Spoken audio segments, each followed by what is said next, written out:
आज प्रथम तीर्थेश ऋषभ देव के चरणों में अयोध्यापति भगवान आदिनाथ स्वामी के चरणों में महाराष्ट्रपति विराजमान है। ज्ञानियों, बहुत सहज और सरलता के साथ इस बात को समझना चाहिए, पद की प्राप्ति पद से नहीं होती है, पद की प्राप्ति धर्म से होती है।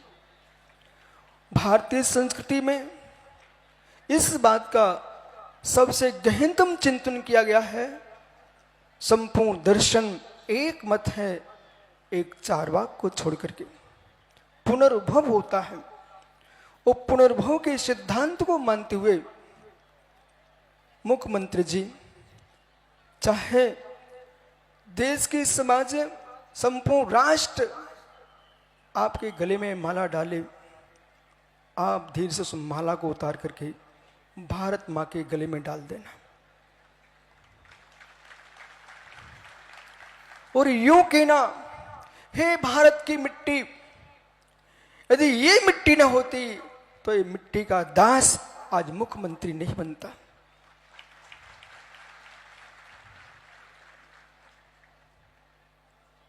संपत्ति से संपत्ति का सृजन नहीं होता, धर्म से संपत्ति का सृजन होता है। जिस धर्म ने इस स्थान पर भेजा है, आज मुस्काना चाहिए था। जब मोदी जी प्रथम बार चढ़े थे सीढ़ियों पर, उनकी आंखों में आंसू था। दिल्ली में जब देवेंद्र फडणवीस जी जब कुर्सी पर बैठे पहुंचे, मित्र सबसे पहले उन लोगों का स्मरण कर लेना जिस गद्दी पर कभी ऋषभ देव बैठे थे, जिस गद्दी पर कभी भरत चक्रवर्ती बैठा हुआ था, उस गद्दी पर भारत की ओर आज प्रदेश को संभाल रहे हो।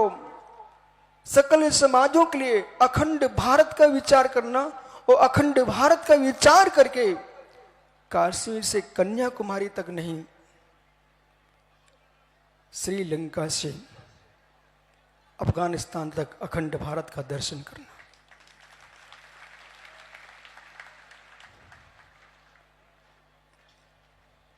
भगवान ऋषभ देव ने अपने पुत्रों को अयोध्या का साम्राज्य भरत चक्रवर्ती को दिया था, तो पोदनपुर का राज्य बाहुबली स्वामी को दिया था। जो पोदनपुर का राज्य है वही वर्तमान का पाकिस्तान है। भगवान बाहुबली स्वामी का साम्राज्य वर्तमान का पाकिस्तान है। ज्ञानियों, यही मंगल आशीष जितने मुनिराज आज भारत की भूमि पर हैं, जितने साधु संत हैं, यदि राम जनक के यज्ञ को पूर्ण करने पहुंचे थे तो देवेंद्र फडणवीस जिनसेन के यज्ञ को पूर्ण करने आए हैं। हमारे यहाँ आचार्य परमेष्ठी, धर्म सेन जी, सिद्ध सेन जी, विद्यानंद जी, जिन सेन जी, पारस सेन जी, शांति सेन जी, मयंक सागर जी और चंद्रप्रभु सागर जी, ये सभी आचार्य वृंद इसलिए आए हैं कि धर्म महोत्सव सानंद संपन्न हो। इतने श्रवणियां विराजमान हैं। आपको मंगल आशीष सबकी ओर से कि आप महाराष्ट्र से दिल्ली की ओर बिहार करो और दिल्ली में रह करके वो काम करना है। नारायण कृष्ण का जन्म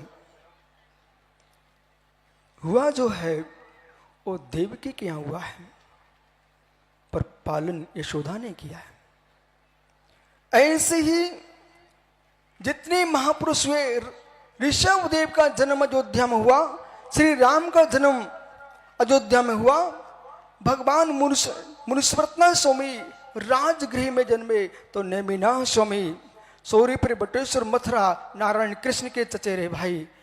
मित्र, भगवान का जन्म उत्तर भारत में हुआ है, भगवान की वाणी को सुरक्षित दक्षिण भारत ने किया है। चाहे जैनाचार हो चाहे वैदिक आचार हो, यदि कुंद कुंद समंत भद्र भद्राव सौमियत शंकराचार्य जैसे हुए हैं, इन सब ने बल्लवाचार, ये सब दक्षिण भारत में हुए हैं। आचार्यों ने धर्म का संयोजन दक्षिण में किया है और आप दक्षिण के मध्य में यहां पर हो, इसलिए यहां की आवाज पूरे विश्व में जाए कि तीर्थंकर महावीर का सिद्धांत मुझे कुछ भी नहीं चाहिए है, कुछ भी नहीं पाइजे, कहीं ना को कुछ भी नहीं पाइजे। मात इतना आशीर्वाद है कि जैसे राम के शासन काल में, भरत के शासन काल में, ऋषभदेव के शासन काल में सारे साधु संत अपनी साधना करते थे, ऐसे भारत खंड में सारे साधु अपनी निर्मल साधना करें, इनकी साधना में कोई विघ्न ना हो। धर्म आयतनों पर आक्रमण न हो, धर्म आयतन व्यवस्थित रहे और सकल समाज, संपूर्ण भारत जैसे सारता के साथ जीता है, संपूर्ण भारत में मैत्री भाव रहे, सभी समाज में वात्सल्य के साथ रहे। यही मंगल आशीष, आपका विकास हो और धर्म के साथ विकास करो। जहाँ धर्म है वहाँ सत्य है, जहाँ सत्य और धर्म है। बस अंतिम शब्द मेरा इतना सा है फडणवीस के लिए, भैया पूरा समय राजनीति को दे देना, पर मेरी तरफ से 1 मिनट अपने लिए दे सकते क्या? मात्र 1 मिनट।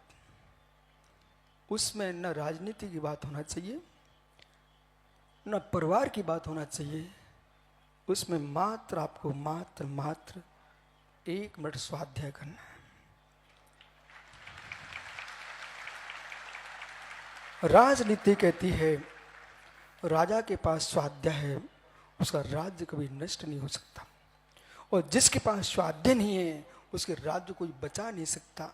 स्वस्थ चित्त के लिए, शरीर के स्वस्थ होने के लिए दुग्ध चाहिए, शरीर मस्तिष्क को स्वस्थ रखना है तो स्वाध्याय चाहिए। यही मंगल आशीष है। आप अपने जीवन में स्वाध्याय करते रहना और स्वाध्याय करते रहेंगे। जितने आपके साथ बैठे हैं सब आपका साथ देंगे, सबका साथ आप दोगे, सब आपका साथ देंगे। सत्वेश मित्रम गुण सुप्रमोदम। भगवान महावीर स्वामी की